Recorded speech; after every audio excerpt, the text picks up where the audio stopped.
ប្រញាប់មិនលឺក្តាំងក្តងយោតងឬលោតឡងឡងឬទីយ៉ាក៏និយមក្នុងមុខសុភីខ្ញុំស្រឡាញ់តែប្រមកមើលព្រោះសាររើពីរឿងស្រីញីប្រមងណារីព្រឹកឡើងហើយស៊ីជន់ក៏ដល់ស្លាប់ចុះចំណៃនាងចង់អីដែរចង់បបពេនឹងតែមិនក្រ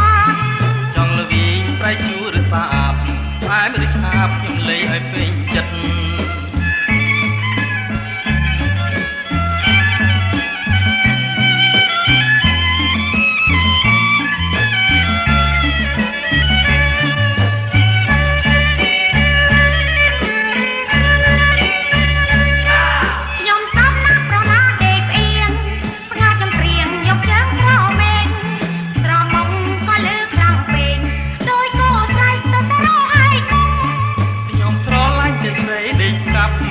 បើប្រញាប់មិនលឺក្តាំងក្តង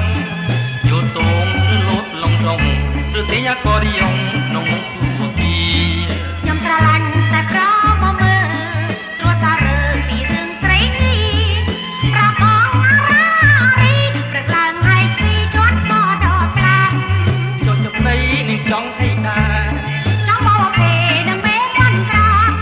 ចង់លវីស្រីជួរឬសាបតែមិន